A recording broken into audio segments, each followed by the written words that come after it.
I will talking about the types of speak ache. As we know that speak ache is the way we speak language, like make a statement, giving permission, ask a question, and apologize. And I will talking about three types speak ache according to Austin. The first one is locutionary ache. Locutionary ache is showing or producing linguistic sounds that consist of a certain meaning. It occurs when someone making meaningful statement. The speaker saying something that listener can do understand. If the listener fail to understand what is the meaning of the speaker mean, it means the speaker failed to do the locutionary. For example, in the sentence, "You need to go right now," the locutionary in that sentence is the utterance itself. And then the second one is illocutionary ache. Illocutionary ache is speak that bring directive, instructions, or order to the listener. It means the speaker saying something that has purposes. It can be give information to the audience. It might be a promise, apology, or order. For example, in the sentence, "You need to go right now," the illocutionary there is the order. The speaker orders something to the hearer. And the last one is perlocutionary ache. Perlocutionary ache is happen when speaker saying something that causes someone to ache. It brings consequence to the audience. The effect can be feeling, thought, or attitudes. For the example is in the sentence, "You need to go right now." The perlocutionary there is the action of the hearer. The hearer go leaving the speaker. Okay, I will explain the next one. It's 5 general classes of speak ache by Austin. The first one is verdictive. They are typically used to give a verdict or decision, as the name suggests, by a jury, arbitrator, or umpire. These are used to give finding based on information that prove its fact or value.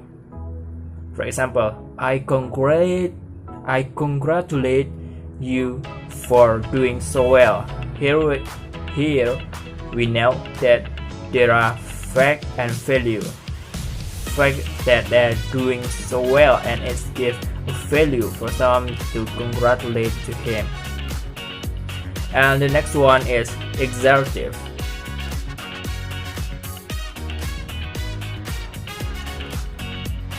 These are used to express power, right, or influence. They may be a decision for something to be done. Assertive and verdictive share common feature that they are used by arbitrator and judges.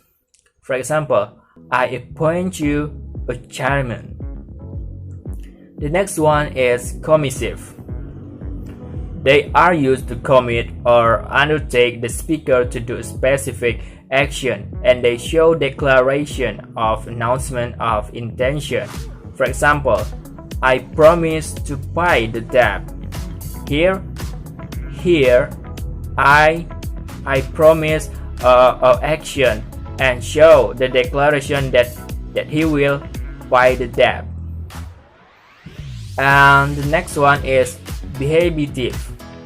And behaviative is varied group, and they are related with the social behavior and attitude. Behaviative involve the notion of how to behave with others, direction towards other people's behavior, and attitude. For example, I apologize for being late.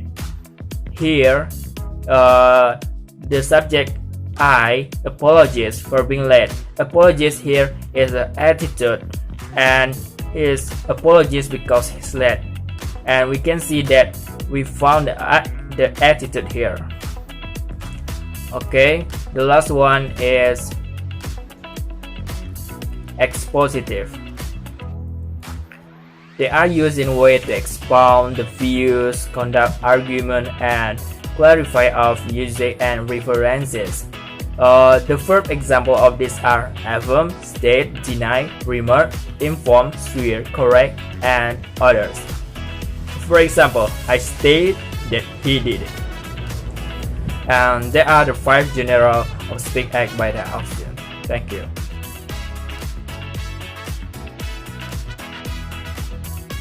the death of Austin, a student J.R. Searle refined and systemized Austin's theory about the type of speak ache and matured the theory.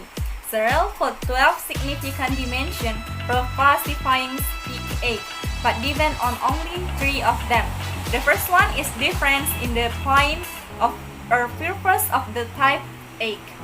Searle point out that the aim of an order can be indicated by saying that it is an attempt to get the listener to do something, but the aim of a description is to represent something, true, false, accurate, or inaccurate. And the aim of a promise is that the speaker is obligated to do something. The second one is difference in the direction between words and the word. It's concerned with how to get the word and the word correspondent with each other. For instance, in assertion, the words must match something true in the word, but promise require the speaker to achieve his commitment. For example, the word change to fit the speaker's word. The last one is difference in the psychological state.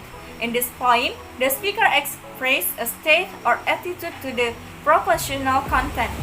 Searle states that in the performance of any illocutionary act with the propositional content, the speaker expresses some attitude to the propositional content.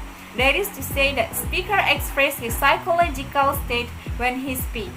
He adds that psychological state expressed in the performance of the illocutionary act is the sincerity condition of the act. The basic categories of elocutionaries by J.R. Searle. We already know that J.R. Searle is a student of J.L. Austin. So in the case to make these theories better, he added 5 more types of speech act to these theories. The first one is assertive. Assertive is to tell what is the speaker's knowing and belief. Example, when the speaker say the earth is flat, then it is his knowing and also his belief. The second one is directive. Directive is make the addressee to perform an action.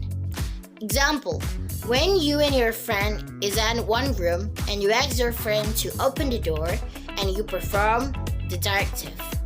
The example sentences is, could you please open the door for me? And then the third one is commissive. Commissive is commit the speaker to do something in the future. The example situation is when you and your friend make a promise about study for tomorrow's test. Example sentences is, I'm going to study for tomorrow's test. And then the fourth one is expressive. Expressive is to express what is the speaker's felt about the situation. Example, when your friend told you that her or his cat died yesterday, you would say, I'm sorry. Or when you disturb your friend when he studied and you felt sorry about that, and you would say, I'm sorry for disturbing you. And then the fifth one is declaration. Declaration is change the state of words in an immediate way. Example situation is when you being an employee and your boss is mad at you because you didn't do the work better, so he fired you. He would say, you are fired immediately. Conclusion. The types of speech act have 2 versions. First one from J.L. Austin, such as verdictive, commissive, behaviative, and explosive. Then, by his student J.R. Searle, he added 5 more types of speech act. They are assertive, directive, commissive, declaration, and expressive.